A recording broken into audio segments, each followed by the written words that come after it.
Hello, and welcome to Conversations Worth Your While, a show in which I chat with authentic, heart-centered experts about interesting topics to spark, inspire, and motivate both personal and professional change. And today's topic is a very interesting one. It's why your job search is not working. This conversation is worth your while because if you're looking for a job and it's been difficult, you'll want to discover why your efforts haven't worked. You'll also want to reduce resistance and make it happen as soon as possible. So buckle in as we give you answers and solutions that you can use today. I am Linda Bucher. I'm a transformational speaker and a master certified life coach, and I am on a mission to inspire and impact millions of people to know their worth and share their gifts, deliberately creating big, beautiful ripples that leave a legacy of positive change. But I wasn't always like this. After living the life of a chameleon and feeling like a victim for 45 years, I finally discovered who I am and connected with my passion and purpose and reinvented my life to align with my true self. And so now I lead this beautiful life that you can have too. You can have a rich, full life because you do have one to lead. It's there for you. You have important gifts to give to the world and you have a splash to make. So if you'd like to do that, I can tell you the exact 5 things that you need to do. It's pretty simple. So hop on a quick 20-minute complimentary clarity session with me that you can get on my website, lindabucher.com/chatwithlinda, and we will talk about it. So today, back to our podcast, I have the pleasure of being joined by Len Reitz. He is a job search coach who is making positive ripples in a very unique way. Not only has Len coached over 2,300 people in the last 10 years, he has some eye-opening strategies that will change how you approach job searching and make it even more effective. So hi, Len. Thank you for being with us today. Thank you, Linda. I'm glad to be here. Yes, me too. I'm glad you're here. So can you tell us a little bit more about what you do and who you serve and how you're making these positive ripples in the world? Okay. What I do is I teach job seekers how to get interviews and offers by teaching them what to say and how to say it. And the people that I reach out to are people that so far 11 countries that I've dealt with. So pretty much in the free world, anywhere, anybody.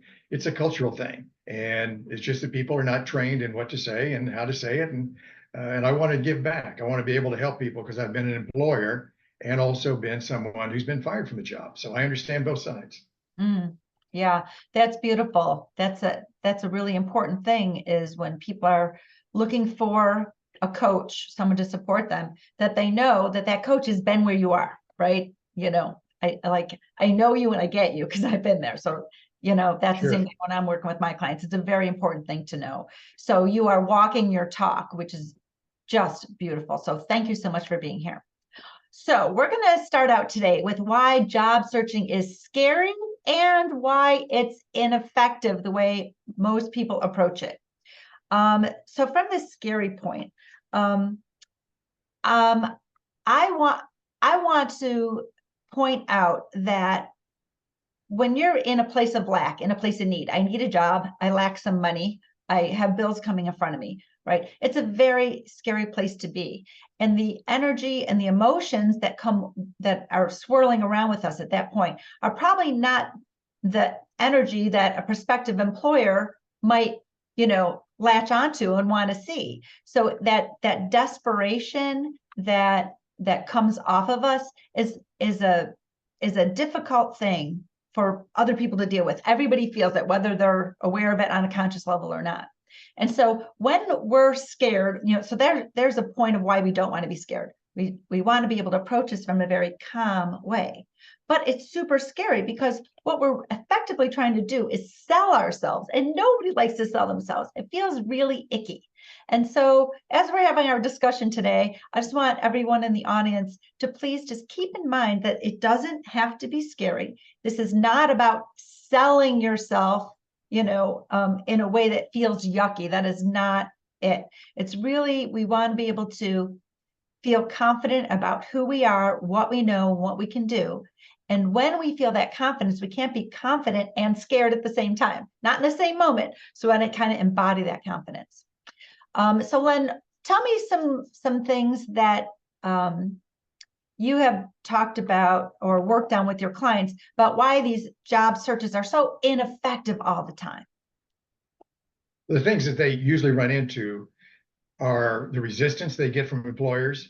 And the resistance they're getting is because they're one of 200 or 300 or maybe more. Mm-hmm. And what is distinct and different about each individual person? Unless they have something that's distinct and individualistic about them, then they were just part of the crowd. And so it's just a matter of separating them from other people by being able to show an employer what value that they bring. And it's something that people don't, it's not a course that you got in school. It's not something that you graduated with a degree in. So it's something they don't understand.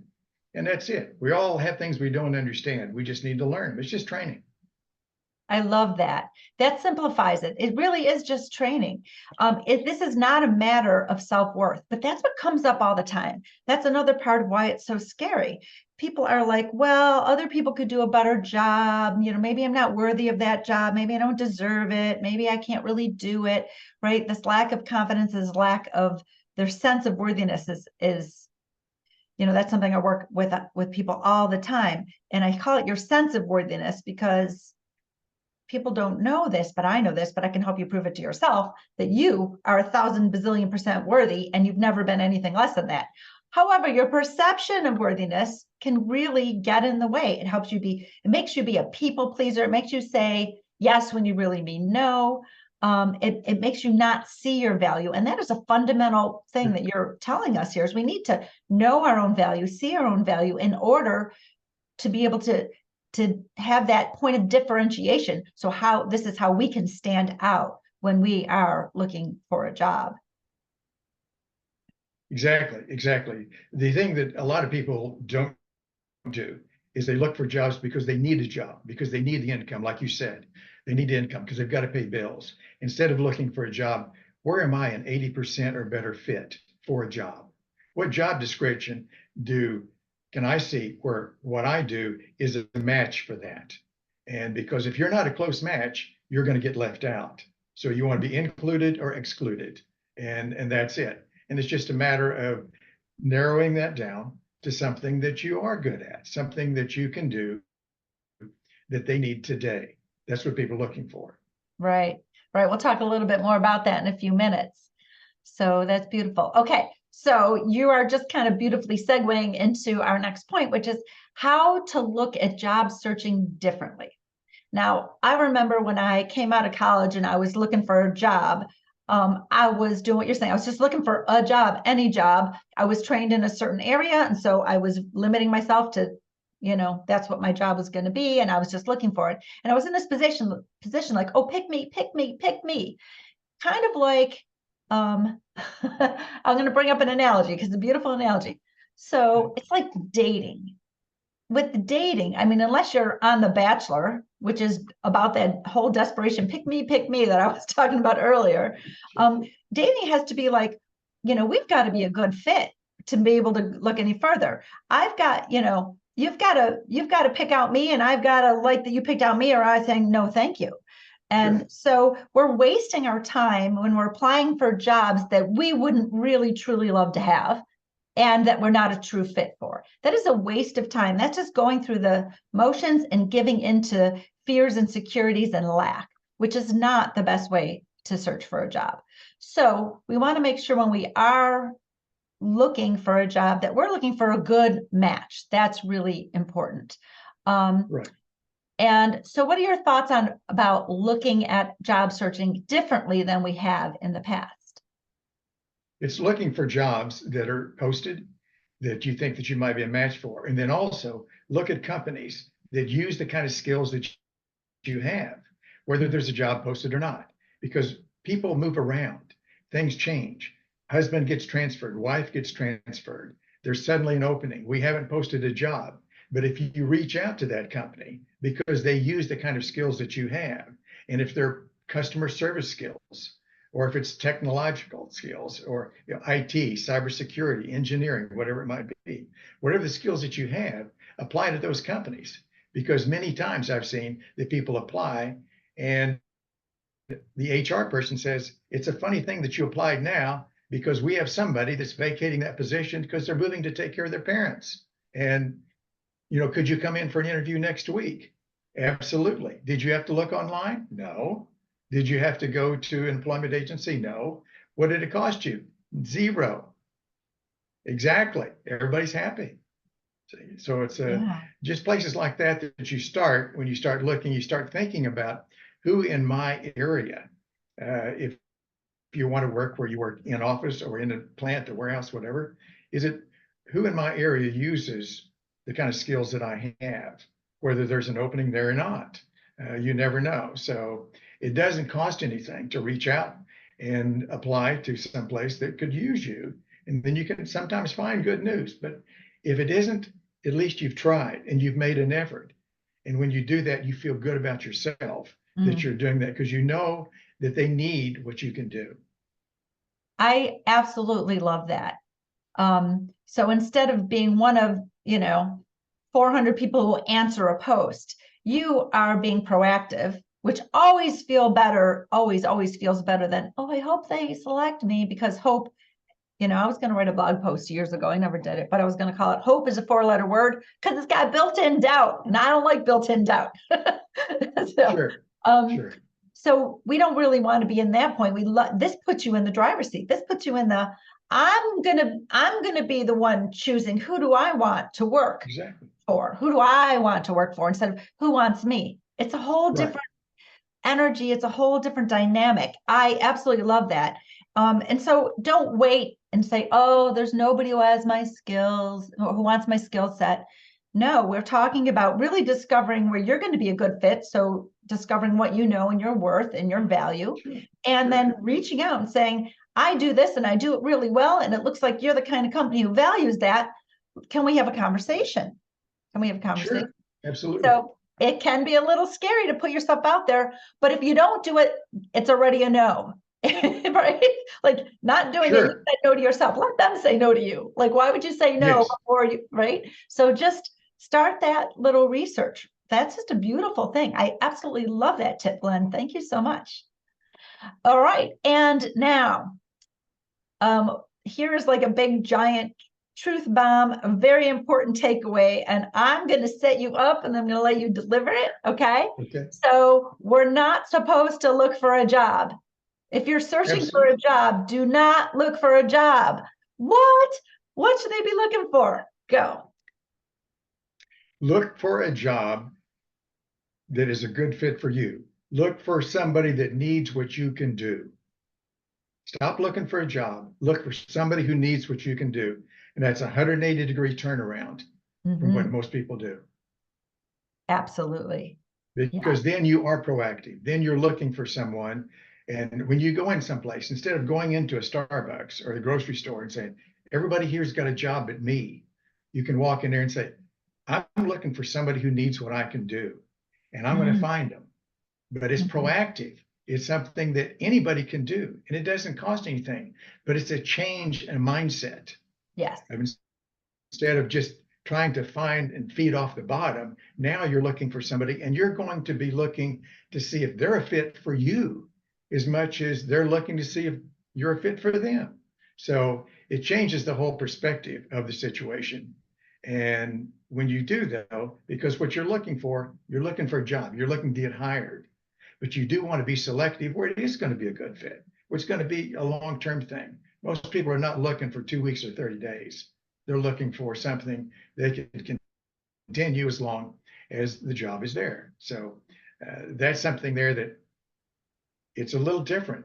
But if you think about it and you think about, can I do this? Absolutely. You can do it. You can do it today. Yeah. So beautiful. That's something I hope that all people will do, is that they will take that and make an effort to do that.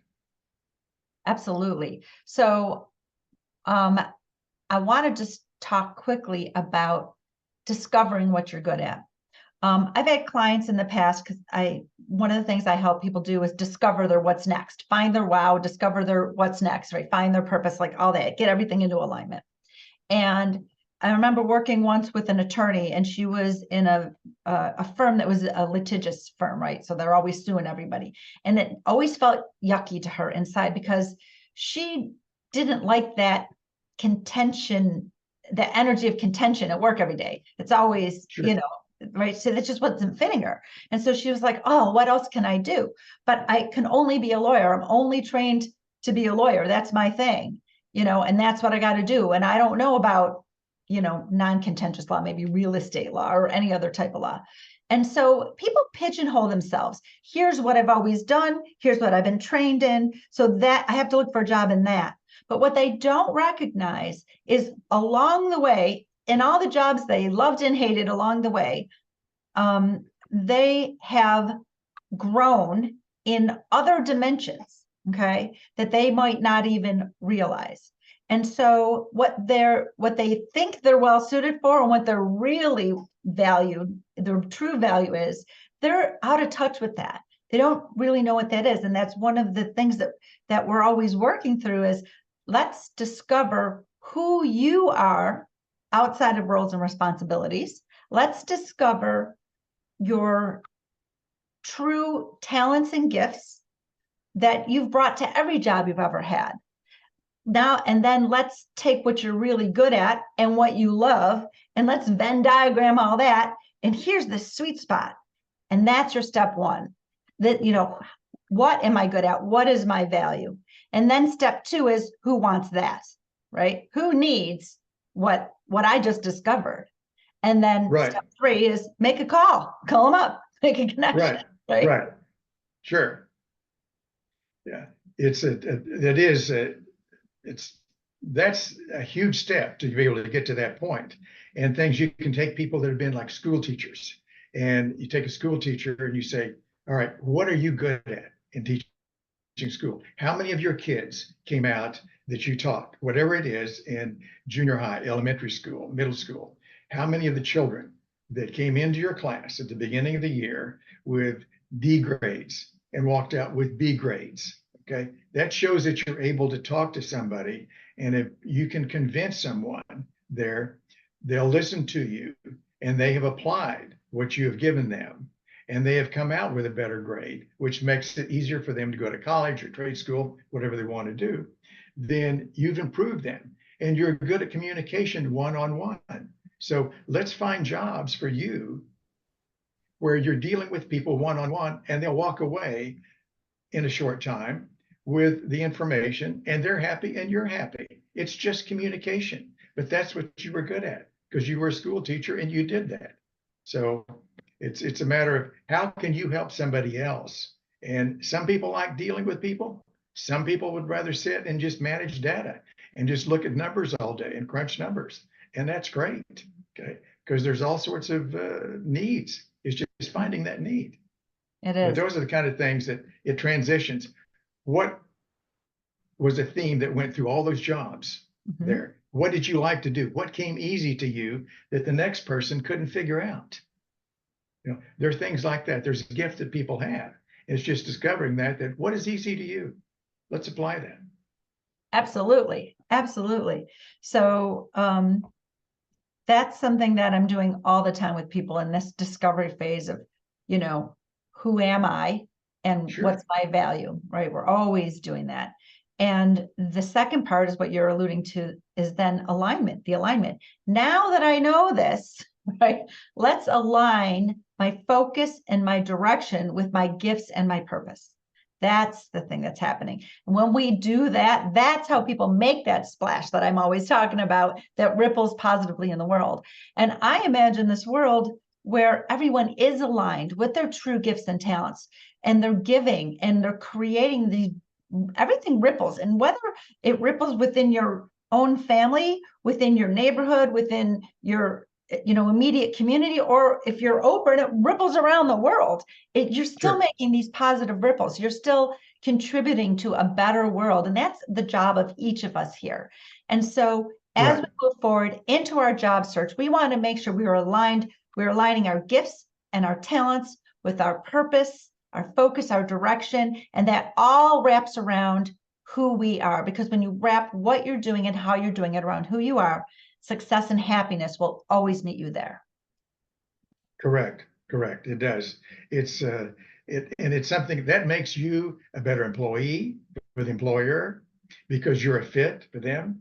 And so many people are wanting to get to be where they're getting the excellent pay, but the job that they're wanting to do is not a job that they can do right now. They're wanting an opportunity. Start where you are, find a job where you're good, and then work up into that to where you can create more value to somebody. Anybody can do that. You can do that. You're excited because you are giving back. You are giving value to the company, and they're appreciating what you can do. And that's when the values are aligned, and that's when things work. And that's what people are looking for, because there's one thing that's consistent all over the world. Nobody wants to train. Everybody wants somebody who's good at what they do right now. So it's just figuring that out and understanding, like the things that you're saying there.